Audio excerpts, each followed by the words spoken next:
مرحبا واهلا وسهلا، معكم نيثن تك المتحدث الاقليمي باسم وزاره الخارجيه الامريكيه، ومعي زميلي العقيد راين وهو المتحدث باسم قوات التحالف ضد داعش. Colonel Ryan, thanks so much for joining us. Thank you. So we got some questions from our social media followers, and we'd love to have you answer them if you don't mind. Okay, sure.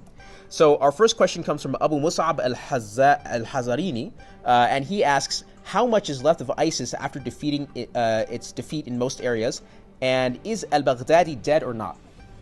Well, right now we're in the last phase of Operation Roundup towards Hajin in the lower Euphrates River Valley, and this is where we plan on destroying the last remnants of ISIS in that area. As far as Baghdadi, he really is irrelevant at this point. We've heard the same stories a lot of people have, but our goal is to destroy ISIS overall, to include their ideology, and make sure they cannot return to all countries in the world because they are a global threat.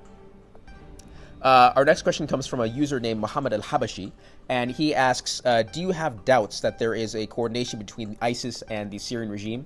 And has the danger posed by ISIS in Iraq really been mitigated?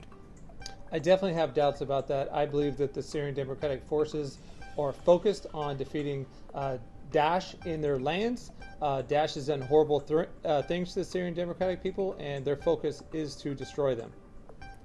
And now we have a question from Muhammad al-Mutlaq, and he asks, thank you, Colonel Ryan, for the opportunity. Will Inherent Resolve reach outside northern Syria while ISIS still holds some areas in southern Syria and Damascus, for example?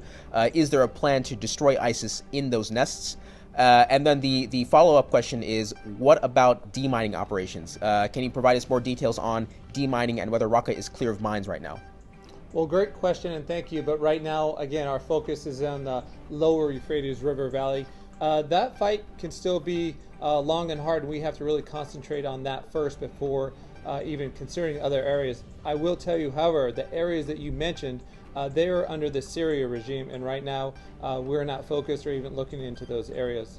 As far as the mining in Raqqa, yes, Daesh left a lot of improvised explosive devices to kill and maim innocent civilians, and it's going to take a while before we can definitely get rid of all of those and make sure that people are safe. Colonel Ryan, thank you so much for joining us. We appreciate it. Thank you. شكرا جزيلا متابعينا الكرام. وصلت إلينا الكثير من الأسئلة، وللأسف لضيق الوقت لم يكن لدينا الوقت للإجابة عن كلها، ولكن نحن نشكركم على إرسال أسئلتكم، وسوف نراكم في وقت آخر. شكرا جزيلا لكم.